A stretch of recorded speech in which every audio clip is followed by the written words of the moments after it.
नमस्कार दोस्तों। मैं रानी सिंह, लोकतांत्रिक आवाज पे से राष्ट्रीय महासचिव आप सबका हार्दिक स्वागत करती हूँ। अब मैं कैसे करूँ आप लोग को दिवाली की शुभकामनाएं। इतना बड़ा हादसा आम आदमी पार्टी के और दिल्ली सरकार के अरविंद केजरीवाल ने किया है, तो मैं जो 1 लाख लोगों के छत सर पे से जो छत निकल गई है, इन लोग को बेघर कर दिया है, तो मैं ऐसे में दिवाली की शुभकामना नहीं दे सकती हूँ, वो भी सिर्फ ने सिर्फ अरविंद केजरीवाल की वजह से।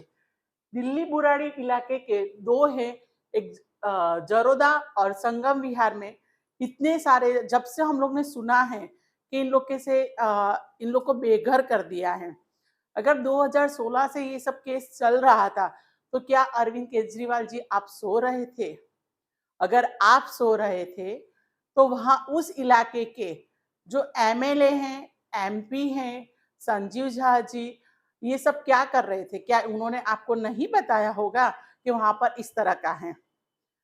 और ऐसे भी आम आदमी पार्टी खाली मुफ्त की रेवड़ी बाँटने में ही माहिर है। जैसे अरविंद केजरीवाल जी गुजरात में आए थे, गुजरात के इलेक्शन में आए थे प्रचार करने के लिए, तब उन्होंने कहा था कि હું ગુજરાતનો દીકરો છું, ગુજરાતનો ભાઈ છું, બધી બહેનો પાસે રાખડી બંધાવા આવ્યો છું। क्या केजरीवाल जी आप तो गुजरात के नहीं हो, तब भी आपने ऐसा बोला था? आप आप दिल्ली के बेटे होते हुए भी आपके इतने भाई बहन माँ बाप सारे बच्चे रास्ते पे आ गए, तो क्या एक बेटा ऐसा काम कर सकता है? आप दिल्ली में नहीं कर सकते हो तो गुजरात में क्या कीजिएगा? खैर गुजरात वालों ने तो आपको बहिष्कार ही कर दिया, आपको तो बॉयकॉट ही कर दिया है।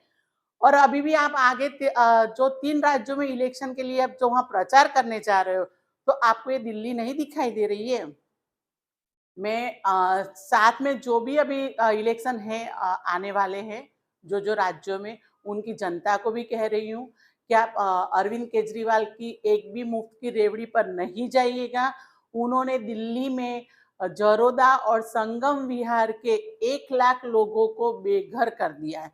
उसका खाली सिर्फ ने सिर्फ जिम्मेदार अरविंद केजरीवाल जी ही है। क्यों वो नहीं गए वहां? अगर वो दिल्ली के बेटे कहते हैं कि मैं दिल्ली का बेटा हूं, तो वहां उन लोग के पास सांत्वना देने क्यों नहीं गए?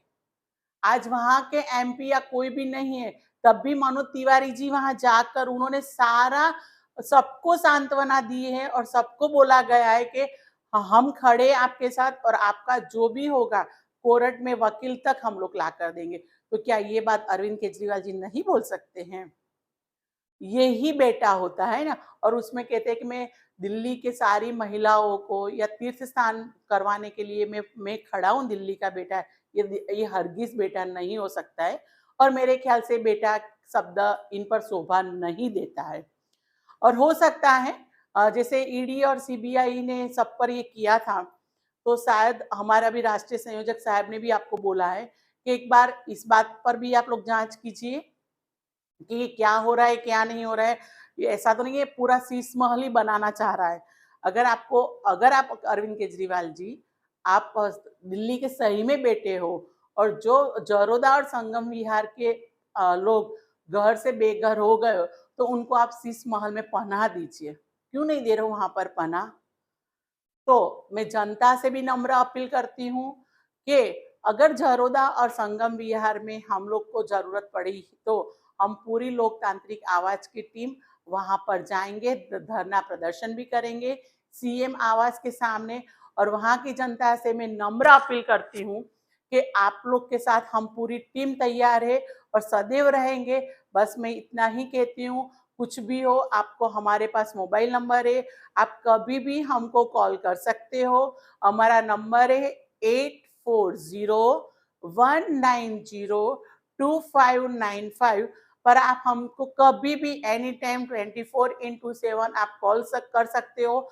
हम लोग दिल्ली आएंगे और सब धरना प्रदर्शन भी करेंगे और इनको बताएंगे कि हम अकेले नहीं हैं। बस मैं इतना ही चाहती हूँ कि आप लोग सब हिम्मत नहीं हारिएगा। इतना बड़ा पर्व है दिल्ली में, दिवाली का त्योहार है और सबका छठ पूजा भी है। इसके लिए मेरे को बहुत दुख हो रहा है कि ये अरविंद केजरीवाल जी ने अच्छा नहीं किया है। बस मैं यहाँ पर ही पूरा करती हूँ। जय हिंद, जय जय गरवी गुजरात।